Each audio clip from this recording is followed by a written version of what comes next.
I'm Amanda's first gay. Have we ever covered this together? As a group, that was Amanda's first gay. I was like her proto-homo. I was. There's like a courtroom drawing of me getting butt fucked by a pterodactyl that actually confirmed that I was her first gay. There's a young man in the front row who is maybe 7 years old. How old are you, Mr. Winter? 10. Way to work it out. Nice. Looking young. When I was your age, they told me I was 40. It's a withered thing. It's the alcohol. Stay off it. For like at least a week or two.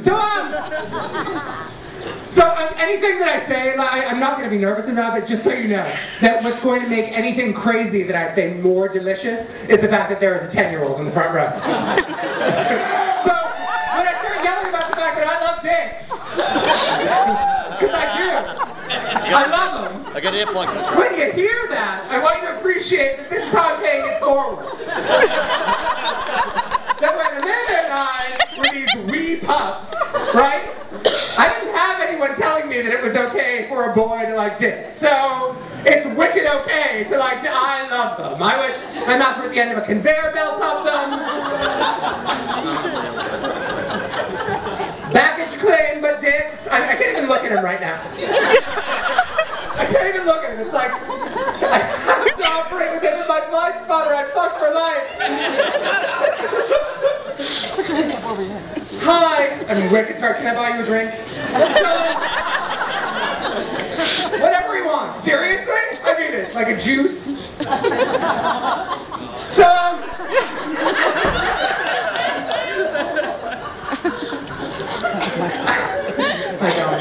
So I'm also Iranian, right?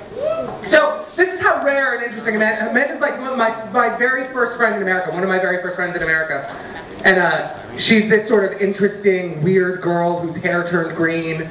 And I'm an Iranian homo who wears sweatpants and thinks that they're like the height of fashion. So it really was the sweetest thing. I was the sweetest little fat gay Iranian child you have ever seen in your life. I had this sweet little monk boy haircut and but believe every horrible thing you hear about Iranians. They were horrible people. I have nuclear ambition. You can tell people at school this, Dama. You really can. I'm a terrible person. My mother is a goat-hooped devil woman. She's a priestess of the occult. She's a horrible person.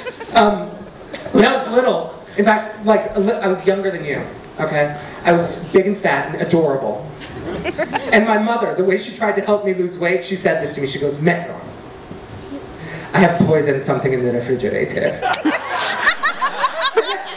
She swept your peanut butter in her face and turned into a colony of bats, which actually nobody's talking about. This is before Twilight. My mother's a vampire.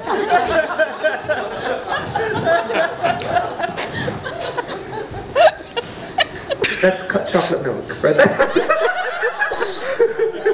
Also my nickname back then, chocolate milk. So,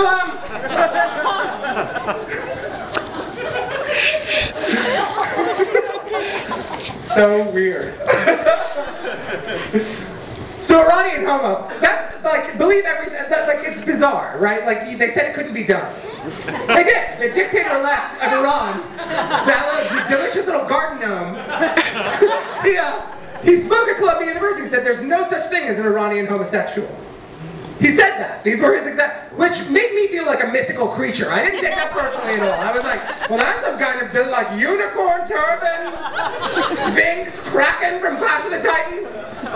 But sort of more interestingly, there's 66 million Iranians in the world, right? So what is the likelihood that there's no glory holing or lesbian scissor fighting going on? 66 million? Do we all know what lesbian scissor fighting is? Dominic, I won't even ask. We may as well. So lesbians do this lazy gymnastics where they lay perpendicular to one another. And then they grind vaginae, and they call that scissor fighting because they're into arts and crafts.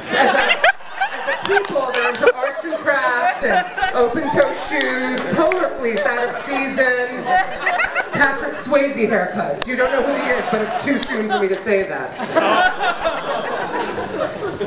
Native American jewelry. If you see two women hugging and humming Blue Corn Moon. Actually saw two, it's true, I saw two lesbians. They were hugging it out. I'm tired on my way in, and they go, let's be in touch, and I heard lesbian touch, like it's like the Vulcan knockout pitch where he has to say it before he can. Lesbian touch.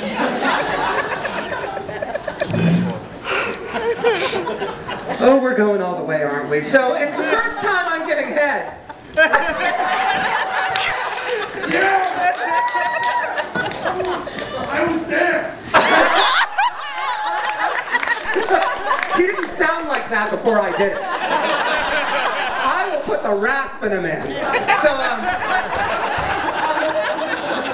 So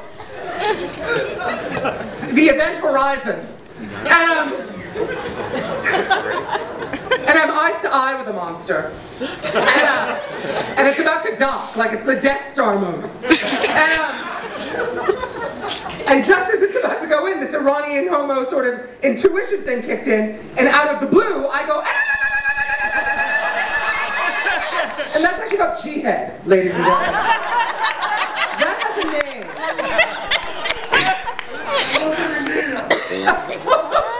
Who sounds like that? Like I just watched all of the Lord of the Rings trilogy. I've watched them all in succession. Nothing sounds like that. What do you look like? Like a Real Housewife just a little bit? Oh, Tim, Jesus Christ. It's okay. I fucking love you. Can you tell the lights again? Thank you. It's Tim. Tim will be on in a little bit. He's lovely. So yeah, so I have like forever, like the Iranian homo thing, it's industry, I have to do it, it's like, it's how you get work, you identify yourself, and then the rest of it is just one long, slow death, until you're completely compromised and painted into a corner, and you hate yourself.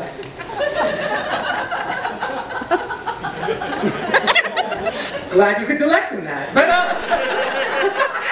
so, I'm doing it at this one club, and afterwards, the club owner comes up to me and he's like, yeah, I get it.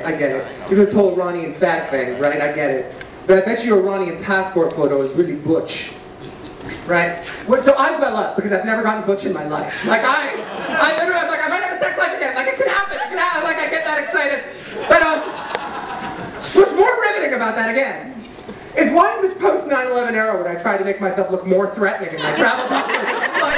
My name is Mehran Mohammad Julia Khawani. When I'm at the airport, ladies and gentlemen, it's in a half shirt. It's in a half shirt, maybe a floor-length kimono, 2004 glasses, Salvador Dali mustache, gold tooth, bouquet of St. Daisy shimmying in airport tickets.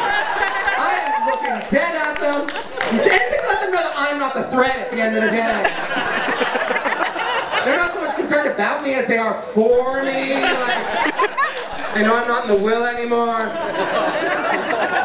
They throw in a cavity search just out of sympathy. They're like, you know, but you love it. I love it.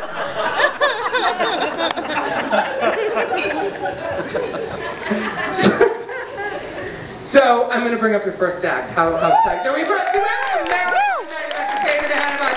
We're going to have the funnest time ever. I'm going to come up with something tremendous. It's all very loosey-goosey, inspired, in the moment, tacky, fabulous, titties out, cabaret shit. Are you excited?